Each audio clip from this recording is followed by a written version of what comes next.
Hi, my name is Juliana Mitchell, and this is a video on the yoga technique called lion's breath.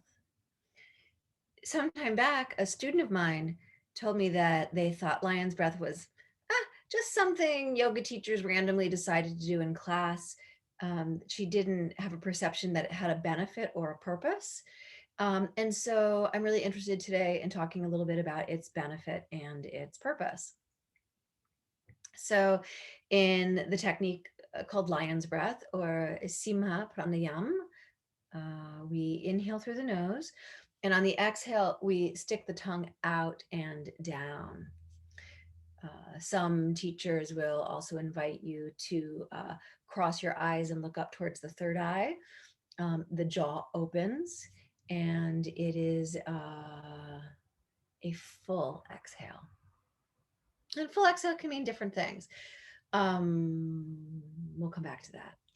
So, why do we do this technique called lion's breath, which I will do now, and maybe you'll choose to do with me? Inhale slow and steady through your nose.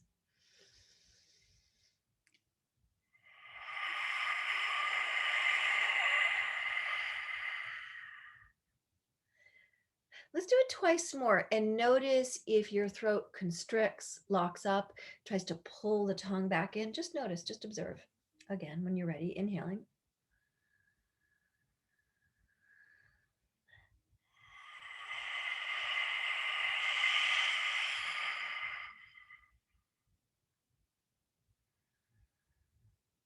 We're going to do it a third time.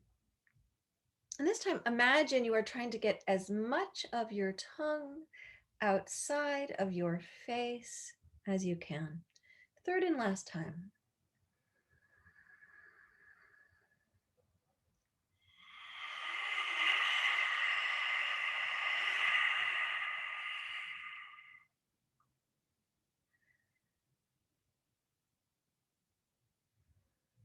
Some of you may notice that your breath has already changed somewhat.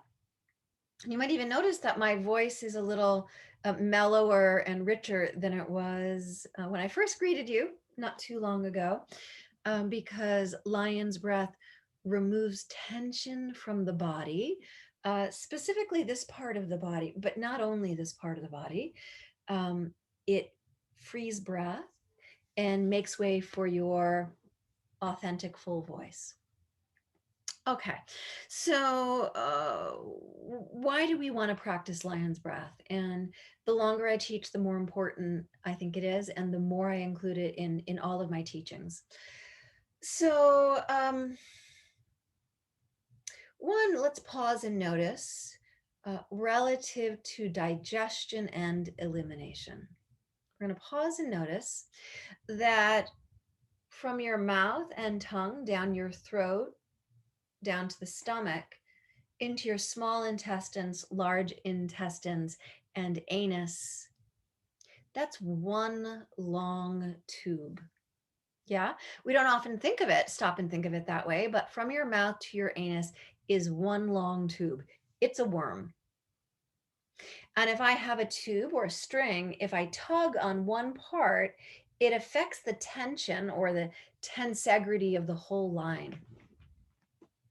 And thereby, tension in your lips, tongue, jaw, that tension has impact on your digestion and your elimination.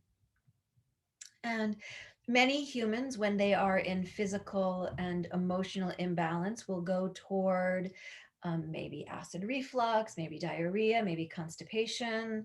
Um, so when they're feeling an imbalance arises at the level of digestion or elimination.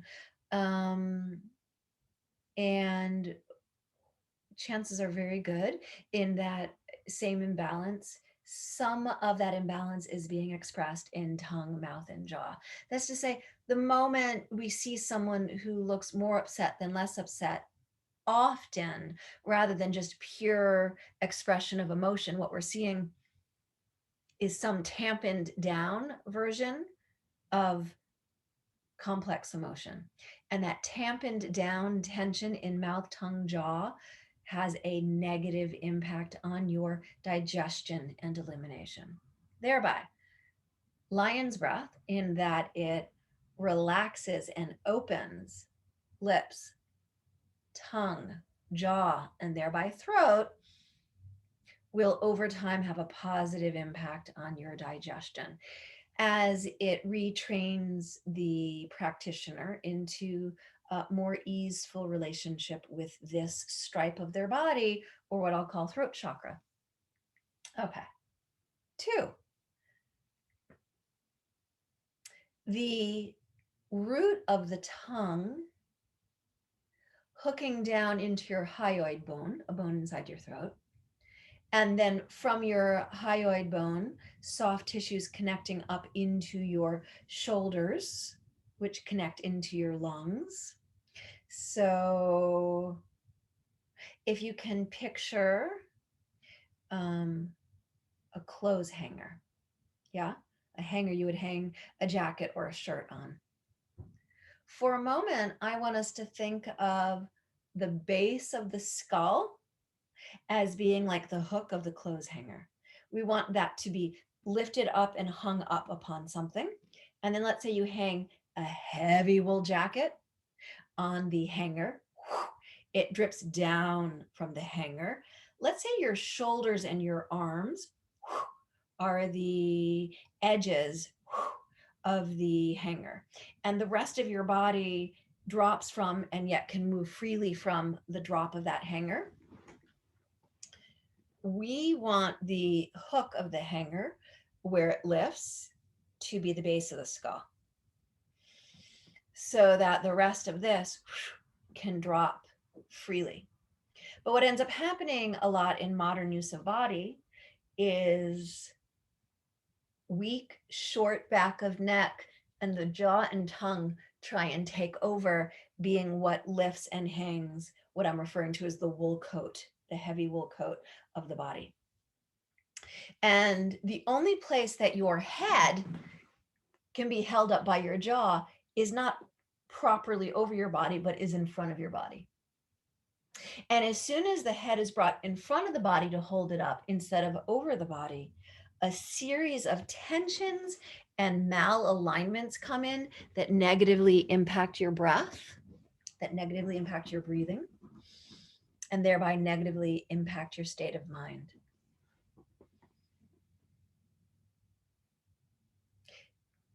The job of your jaw,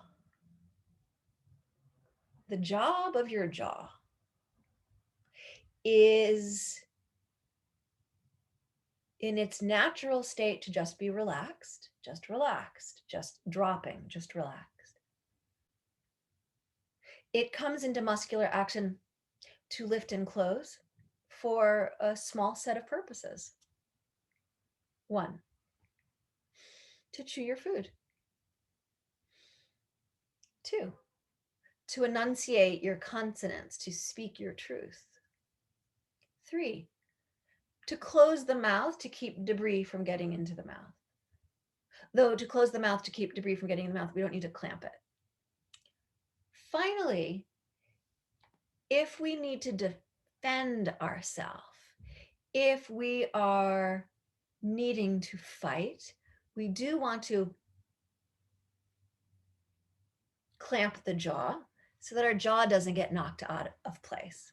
So my Kung Fu teacher, because I've spent so many years relaxing my jaw, he would do this all the time. He would do this gesture to remind me to clamp my jaw, because I've been so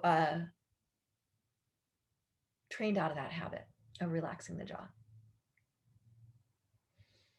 But when we're in a fight, when we need to run to save our life or go into a fight to defend something, we want that clamp. So for those of us who are carrying our head in front of our body instead of over our body, the only way the head can then be held up, or there's, one of the primary ways the head can be held up, is by the jaw clamping. And your ancient body living in modern times knows that action as an action of high alert, I am in danger. So just by not having your head up over your body, ancient body living in modern times is on high alert, feels threatened. Mentally, emotionally, you'll feel worse. You'll be more reactive. And that will over time also have a negative effect on our cells because we know stress makes us sick. But also, every inch you carry your head in front of your spine, you add 10 pounds of pressure to your low back. Let's say that again. Every inch you carry your head in front of your spine, you add 10 pounds of pressure to your low back. So by having your head in front of your body, you're going to muscularize here. That's going to start to hurt. It might cause tension headaches. It's going to negatively impact the breath because you're changing the space of the chest, the volume of where your lungs can move. Your neck is going to get weaker and stiffer as your jaw gets tighter, and it's going to have a negative effect of how it pours weight into the low back. So, for state of mind and how you feel in your spine, we want to learn to put the head over the body and relax the jaw. One, back to the tongue, of your tongue muscles actually hooks up into the upper jaw. We think of the tongue, I know, as just living here, just living here. But one of your tongue muscles hooks up into the upper jaw. So when your jaw is clamped, you're shortening and tightening the tongue. And when you shorten and tighten the tongue, you clamp the jaw.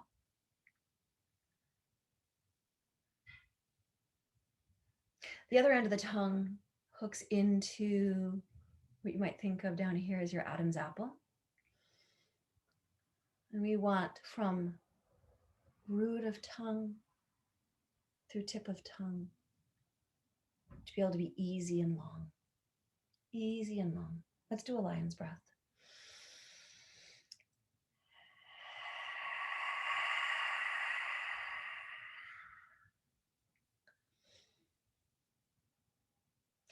When we practice lion's breath, we lengthen the exhale.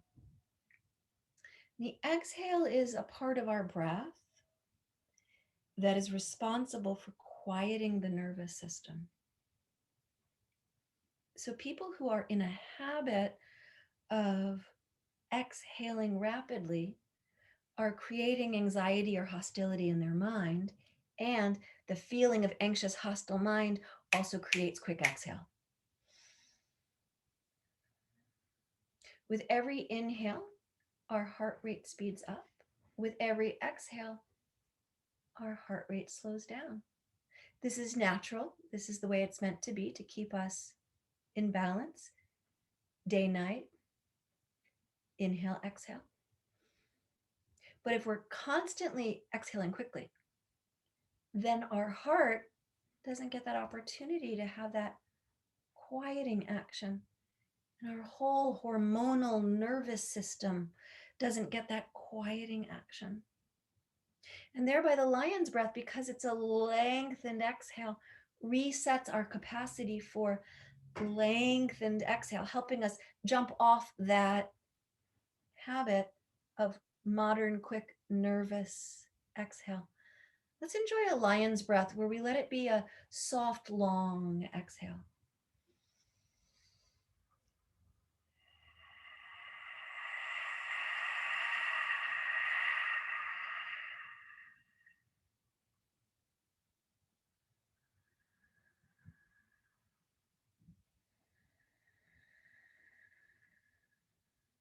You might notice the breath or two that follow your lion's breath.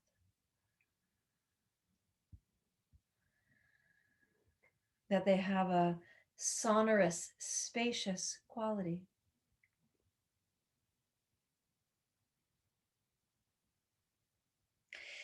And then finally, the last piece I'll touch on today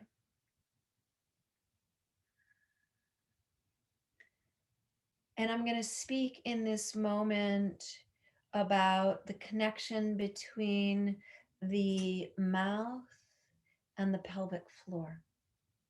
And I'm going to speak mostly relative to those born of the female sex.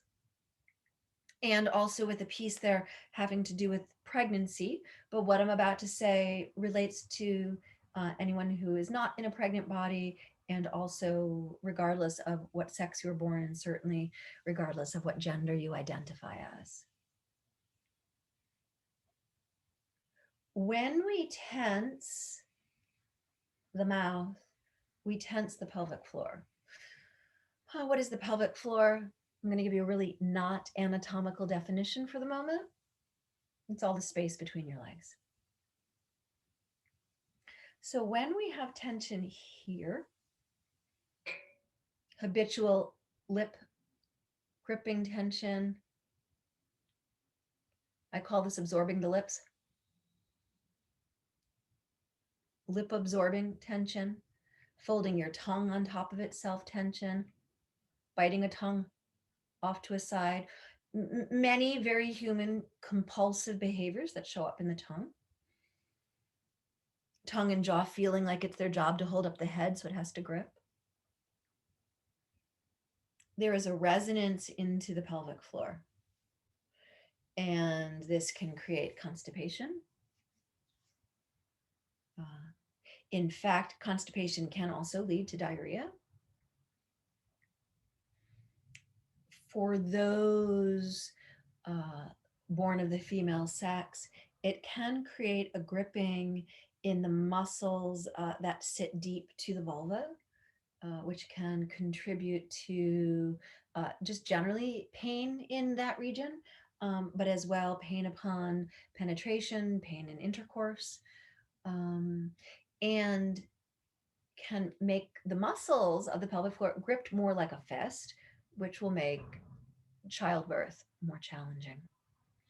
And so to practice relaxing this stripe of the body, to align this stripe of the body, is also a way to get at balancing the pelvic floor. And so I'll work frequently with people who have anxiety and have pelvic floor pain, have anxiety, have constipation, or who are merely looking to have a freer experience of labor and birth. And so for all of those cases, lion's breath. Your throat and neck, your throat and neck is the communication line between thinking mind and feeling body. And there's many reasons why society has trained many of us in cutting off that communication between thinking mind and feeling body. Our wild, woolly body will always tell us the truth. And when we can have an integrated communication line between thinking mind and feeling body, we will feel more empowered to be who we truly already are in a more joyful and powerful sense. When we have tension here, that line is interrupted. And that interruption line will be felt in our root, in our pelvic floor. And that will leave us feeling less grounded and less able to express ourselves in the world. A lion's breath.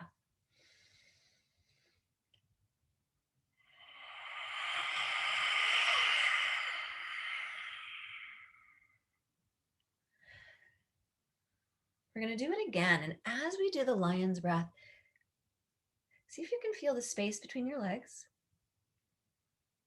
You might notice the genitals shift in their energy and their placement as you practice the lion's breath.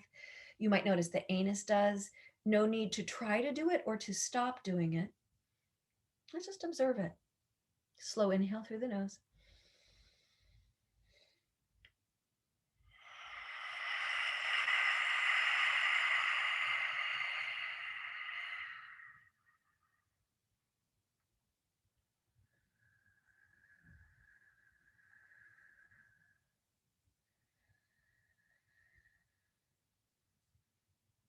I'm going to speak more specifically to the pregnant body now.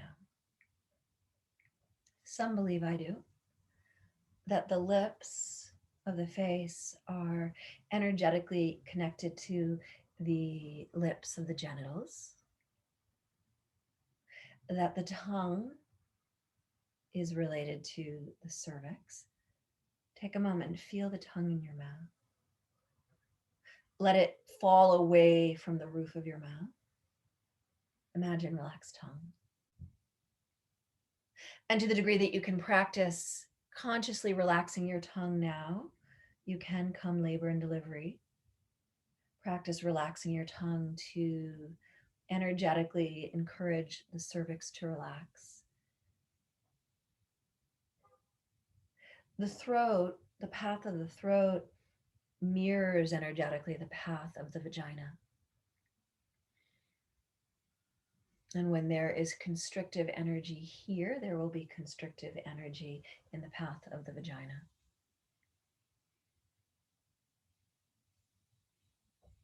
Many persons with vaginas are familiar with the experience of not being interested in being sexually intimate with a partner who has not listened to their truth, or where they have not found the way forward to express their truth. If they're constricted here, constriction in terms of intimacy, in terms of the path of the vagina. But once that ability to express one's truth, to open this channel, to let sound and truth pour out, then frequently there is great sexual intimacy, because this pathway mirrors the pathway of the vagina. And so as we learn to relax the throat in life in general, yes, but also in preparation for labor and delivery, that pathway will be a freer pathway for the extraordinary expression of birth. And the jaw hinge mirrors the hips. A breath.